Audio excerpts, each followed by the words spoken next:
ৰঙিয়া CITৰ উদ্যোগৰ ৰাজহুৱা সভা আজি ৰঙিয়া টাউন ঈদগাঁও ময়দানত দেশৰ কেন্দ্ৰীয় ট্ৰেড ইউনিয়ন আৰু কৰ্মচাৰী ফেডাৰেচনসমূহে আহ্বান জনোৱা ২৬ নৱেম্বৰৰ সাধাৰণ ধৰ্মঘটৰ সমৰ্থনত আজি CITৰ উদ্যোগত এক ৰাজহুৱা সভা অনুষ্ঠিত হয়। পহাৰ মিলিছে এফালেদি মূল্য বৃদ্ধি ঘটাইছে, ঘটাবলৈ সকলো পূৰ্ণ সুযোগ দি দিছে। বৃহৎ পুঁজিপতিয়ে সকলো সামগ্ৰী নিয়ন্ত্ৰণলৈ লৈ গৈছে, অত্যাৱশ্যকীয় সামগ্ৰী আইনসমূহ বদল কৰি দিছে। শ্ৰদ্ধেয় ৰাইজ, আপোনালোক কেতিয়াবা শুনিছিল যে আমাতকৈ বহু অভিজ্ঞ ব্যক্তি আছে এই অঞ্চলত, ৰাজনীতিৰ বহু কথা জনা মানুহ আছে ৰঙিয়া। আমিতো একেবাৰে সাধাৰণ দৰকিনা মাছ বহু জনা মানুহ আছে। শ্ৰদ্ধেয় সুধীবৃন্দ, এই ৰঙিয়াবাসী ৰাইজ, আপোনালোকে বিচাৰ কৰকচোন যে কেতিয়াবা শুনিছিল নেকি যে বস্তুৰ দাম বৃদ্ধিৰ ব্যৱস্থাটো চৰকাৰে এখন আইন বনাই দিয়ে, মূল্যবৃদ্ধি নিয়ন্ত্ৰণ কৰে, মূল্যবৃদ্ধি ৰোধ কৰে, এই কথা আমি শুনি আছোঁ। কিন্তু মূল্যবৃদ্ধি ঘটাবলৈ এখন আইন বনোৱা হ'ল, এনেকুৱা আইনৰ কথাটো নাস্তিক কথা ভাৰতবৰ্ষত থকা আইন অত্যাৱশ্যকীয় সামগ্ৰী নিয়ন্ত্ৰণ যিখন আইন আছিল, সেই আইনখন সংশোধন কৰি দি অত্যাৱশ্যকীয় সামগ্ৰীৰ তালিকাত যিবিলাক আমাৰ সামগ্ৰী আছিল, চাউল, চেনি, আটা, মিঠাতেলৰ পৰা আৰম্ভ কৰি আমাৰ চাবোন তেললৈকে, এই অত্যাৱশ্যকীয় সামগ্ৰীবিলাক সেই আইনৰ গতিৰ পৰা বাহিৰ কৰি। গতিকে এতিয়া আৰু মিঠাতেলৰ দাম মাৰিলে চৰকাৰে একো কৰিব নোৱাৰে, মচুৰ দালিৰ দাম মাৰিলে চৰকাৰৰ কোনো নিয়ন্ত্ৰণ ক্ষমতা নাই। বৃহৎ পুঁজিপতিয়ে তাৰ নিজৰ ইচ্ছামতে দাম বঢ়াব, নিজৰ ইচ্ছামতে দাম বঢ়াব। আমাৰ দেশৰ কোভিড পৰিস্থিতিৰ আগৰ পৰাই আমাৰ দেশৰ আৰ্থিক অৱস্থা যথেষ্ট বেয়া আছিল। কোভিড পৰিস্থিতিৰ সময়ত আৰু বেছি বেয়া হ'ল। তাৰ অন্যতম কাৰণ হ'ল যে এই কৰোণা কালত চৰকাৰে সকলোকে ঘৰৰ ভিতৰত সোমাই থাকিব দি চৰকাৰে এটাৰ পাছত এটা জনবিৰোধী নীতি গ্ৰহণ কৰিলে। আমাৰ যিটো শ্ৰম আইন, এই শ্ৰম আইন ৪৪খন শ্ৰম আইনৰ তাৰে ৩৩খনকে নাইকিয়া কৰিলে, ৪খন শ্ৰম সংহিতাত পৰিণত কৰিলে, লেবাৰ কোড।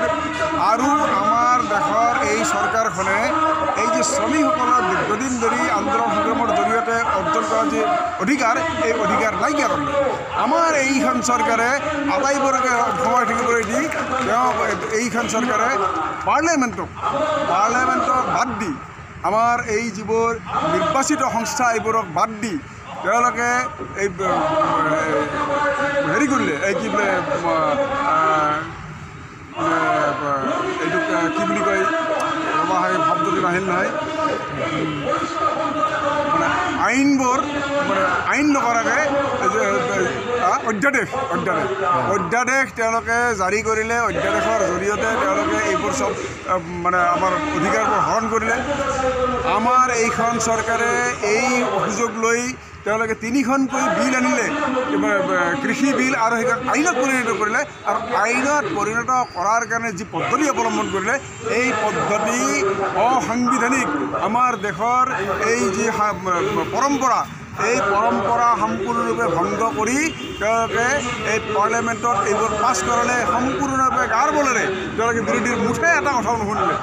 এই ধৰণৰ এইখন চৰকাৰে দেশৰ বৃহৎ পুঁজিৰ মালিকসকলক, অৰ্থাৎ তেলিৰ মূৰত তেল দিয়াৰ কাৰণে সমগ্ৰ জনসাধাৰণ, সমগ্ৰ শ্ৰমজীৱী মানুহক তেওঁলোকে বলিৰ পঠা সজালে। আৰু ইয়াৰে সুযোগ গ্ৰহণ কৰি তেওঁলোকে এইবোৰ কৰিলে। তাৰে বিৰুদ্ধে সমগ্ৰ দেশজুৰি মানুহৰ এই যি ক্ষোভ খং, এইবোৰৰে আমি আমাৰ যিবোৰ ট্ৰেড ইউনিয়ন, কেন্দ্ৰীয় ট্ৰেড ইউনিয়ন আৰু তাৰ লগতে যিবোৰ কৰ্মচাৰীবোৰৰ ফেডাৰেশ্যন, এইসমূহে আহ্বান দিছে অহা ২৬ নৱেম্বৰৰ সাধাৰণ ধৰ্মঘট। আৰু সেই সাধাৰণ ধৰ্মঘটত সমগ্ৰ কৃষকসকলৰ যি ২৫১টা কৃষক আৰু কৃষিজীৱী মানুহৰ সংগঠন, এই সংগঠনসমূহে তাত সমৰ্থন জনাইছে।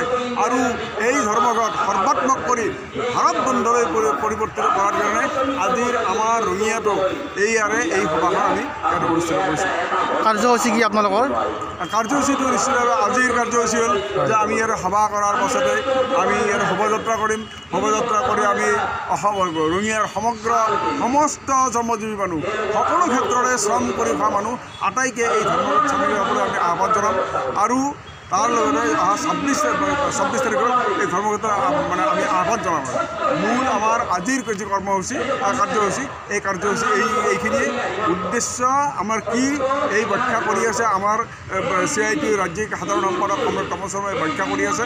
আৰু ইয়াৰ পাছতেই আমি ৰাইজকো ধৰ্মঘটত চামিল হোৱাৰ কাৰণে আমি আহ্বান জনাই আছোঁ। আমি এইকেইদিন সভা সমিতিবোৰ কৰি আছোঁ, বিভিন্ন ঠাইত আমাৰ প্ৰচাৰ চলি আছে আৰু এই প্ৰচাৰৰ মাজেদি আমি 26 তাৰিখত ইয়াৰ সৰ্বাত্মক ৰূপ দিয়াৰ কাৰণে আমাৰ যিমানখিনি ক্ষমতা আছে অহপুৰুষাৰ্থ কৰি আমি এই ধৰ্মঘটক সফল কৰিবলৈ তোলাৰ কাৰণে আমি চেষ্টা কৰিছোঁ।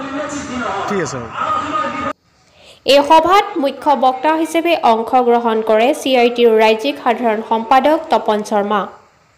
লগতে উপস্থিত থাকে CITৰ কামৰূপ জিলা সমিতিৰ সভাপতি বিবেকানন্দ অধিকাৰী আৰু সংগঠনৰ কৰ্মীসকল। ৰঙিয়াৰ পৰা ষ্টাফ ৰিপৰ্টাৰ হেমেন কলিতাৰ ৰিপৰ্ট অপৰূপা টিভি।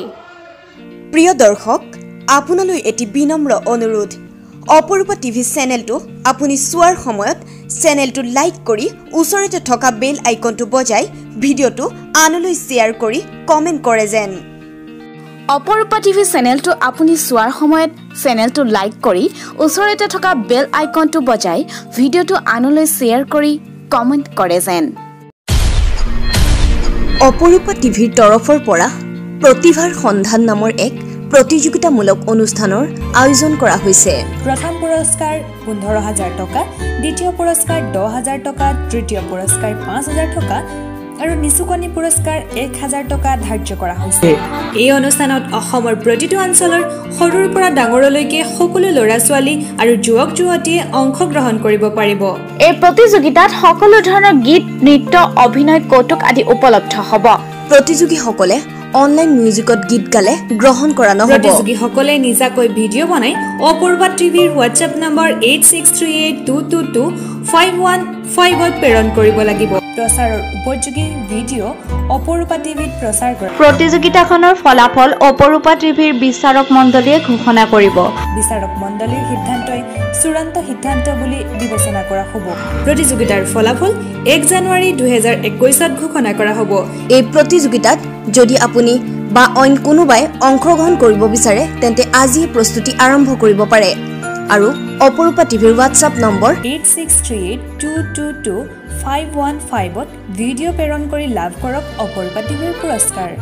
8638222515ত ভিডিঅ' প্ৰেৰণ কৰি লাভ কৰক অপৰূপা টিভিৰ পুৰস্কাৰ। অপৰূপা টিভিৰ হোৱাটছএপ নম্বৰ 8638222515ত ভিডিঅ' প্ৰেৰণ কৰি লাভ কৰক অপৰূপা টিভিৰ পুৰস্কাৰ। অপৰূপা টিভিৰ হোৱাটছআপ নম্বৰ 8638222515ত ভিডিঅ' প্ৰেৰণ কৰি লাভ কৰক অপৰূপা টিভিৰ পুৰস্কাৰ। 8638222515ত ভিডিঅ' প্ৰেৰণ কৰি লাভ কৰক অপৰূপা টিভিৰ পুৰস্কাৰ।